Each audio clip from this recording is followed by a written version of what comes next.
Hi guys, and welcome to another video in my YouTube channel. If you are not a subscriber yet, please don't forget to click that bell button so that you can get the notification every time that I have a new video. So, ano bang pag-uusapan natin ngayong araw na to? Simple lang, minsan kasi nakikita ko o nararamdaman ko na marami ang mga babae na feeling nila hindi sila worth it or feeling nila hindi sapat yung naigagawa nila para sa pamilya nila, para sa mga family friends nila or sa friends nila, sa immediate family and also extended family.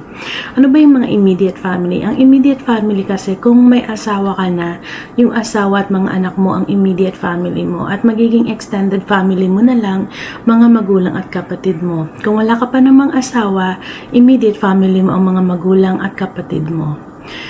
Minsan, na-overwhelm kasi ang mga babae sa dami nilang ginagawa. Whether you are a working person or working woman, whether you are just a stay-at-home, maraming nangyayari sa buhay.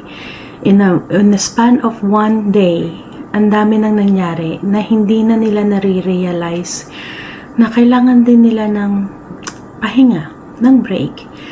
Kaya lang feeling nila minsan kapag nagpahinga sila, parang kulang. Parang kulang yung mga nagawa nila para sa pamilya nila. Or minsan naman may guilt trip na dapat pang magpahinga. Or the truth is, yes, kailangan mo magpahinga. And also, hindi masama kapag paminsan-minsan ay lumabas ka na ikaw lang. Alam ko marami sa Philippines na kapag lumabas ka, sasabihin ng mga tao, pabaya kang ina, pabaya kang asawa, o kaya naman kapag ikaw ang breadwinner sa family, kung wala ka pang asawa sa mga magulang at kapatid mo, kapag gumastos ka ng para sa sarili mo, meron kang guilt trip na parang, dapat ko bang bilhin to para sa sarili ko? Baka kailanganin ng pamilya ko. Di ba may mga ganun? Lalo na sa mga OFW. Where the truth is, pwede ka naman kasing humindi. It's your choice. And dapat, binibigyan mo ng boundaries din yung sarili mo sa pagtulong sa pamilya mo.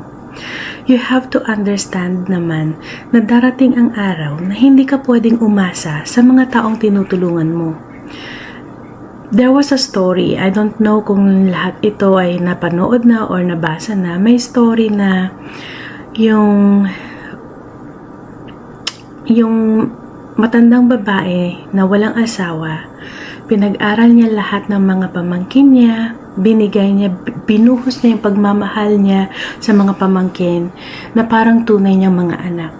Thinking na darating ang araw kapag siya naman ang nangailangan, marami ang mag-aasikaso sa kanya. Ang ending, nag-retire na siya, hindi na siya nag-OFW dahil marami na siyang sakit. Pagdating niya sa Philippines, nagtuturuan na lang sila kung sino ang mag-aalaga. Nagtuturuan na lang kung sino ang magsasama sa kanya para sa kanyang mga medical exams. Meron man siyang naipon para sa sarili niya, in the end, nag-aaway pa rin sila kung sino dapat ang makikinabang para sa mga maiiwan niya kapag siya ay pumanaw na. That is the sad reality in life. Hindi ka pwedeng umasa sa mga tao na tinutulungan mo. Don't expect anything in return. Madaling sabihin yun, pero ang hirap gawin, diba? Kasi minsan iniisip mo, ang dami mo na kasing ginawa at sinakripisyo para sa mga taong tinulungan mo. Kahit yun man lang sanang bigyan ka ng pansin kapag nangailangan ka din, ay magawa din nila. Hindi man financial support, nag-e-expect ka ng moral support, emotional and mental support. Hindi nila yun maibibigay and masasaktan ka.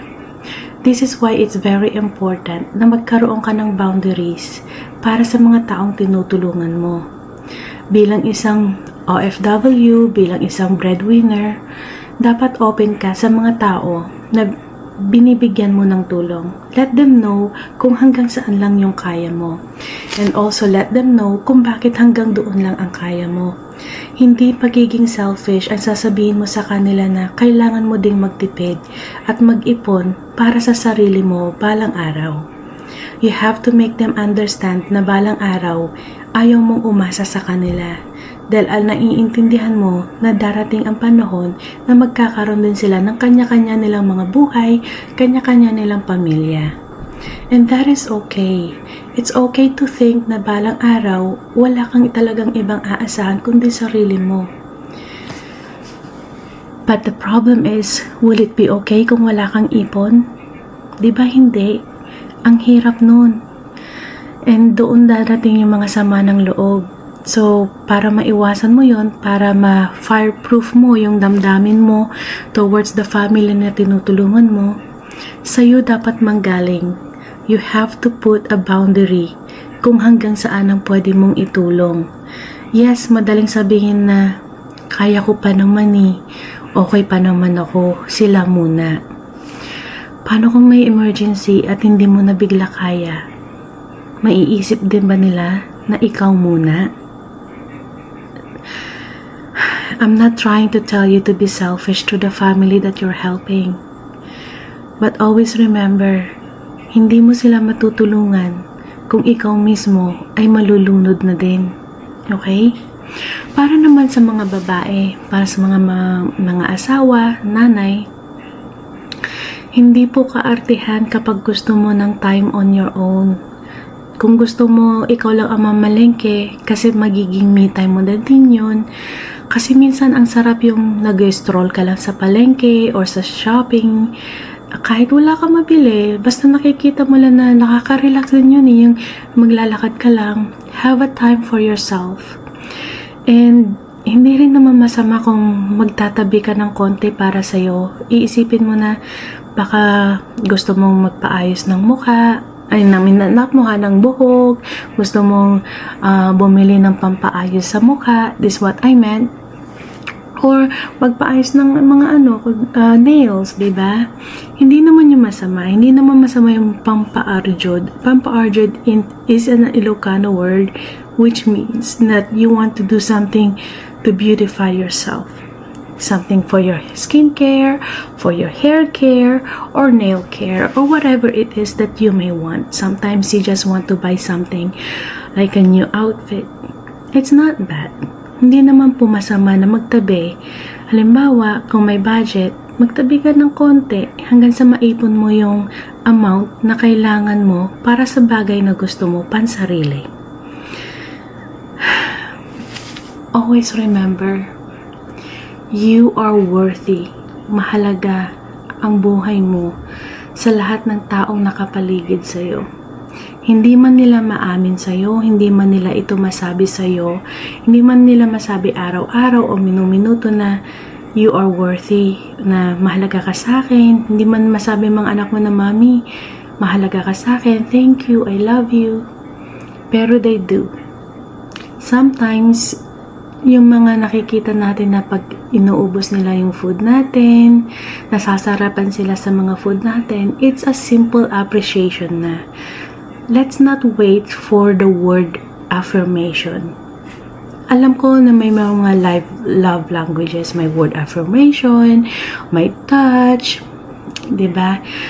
Marami pa may 5 kasi yung love languages I will talk about it in a different video. Pero huwag natin palakihin yung sitwasyon na kapag hindi tayo nasasabihan ng mga ganong bagay, maiinis na tayo o feeling natin hindi tayo na-appreciate. Lalo na kung mga bata. Remember, ang mga bata, hindi pa sila yung mga vocal in regards to their feelings. But always remember that your children will love you no matter what, for as long as you give and share, show them that you are there for them. Not for financial support, but you are there to listen. Minsan, kailangan din yun. And when you do that, as a woman, as a mother, as a wife, it is also self-care. Pag nagvo-voice out ka, sinasabi mo sa mga mahal mo sa buhay na, mahal kita, you are releasing that and it's giving you that satisfaction, understanding na nasasabi mo yung pagmamahal mo sa mga taong mahalaga sa'yo. Why am I saying this? Dahil dumaan din ako sa punto bilang babae, bilang asawa, na parang pakiramdam ko hindi ako sapat. Pakiramdam ko yung mga ginagawa ko kulang. At doon nagkakaroon ng conflict sa aming relationship na mag-asawa. Until I realized that it's better to be open. Sasabihin ko na, mahal kita, I love you. Is it okay if we do this? Is it okay if we do certain things? Is it okay if we go to certain places? Yung mga ganun. Don't wait. Kasi hindi naman manghuhula ang asawa mo. Hindi rin manghuhula ang mga anak mo. Hindi manghuhula ang mga magulang mo o kapatid mo. Let them know what you need. Don't be afraid for rejection. Kung sasabihin nilang hindi, and they don't want to give an explanation, just take it as it is. Maybe next time, it will be okay. Maybe next time, pwede na yung mga gusto mo, nahihilingin mo sa kanila. Yun lang po ang gusto kong i-share sa inyo. Dahil minsan, kailangan natin marinig sa ibang tao. I hope meron po kayong natutunan dito sa video na ito. At comment down below po kung meron kayong ibang mga gustong i-share your personal opinion tungkol sa sinabi ko. Thank you for watching. Don't forget to like, share, and subscribe. Until next time, bye!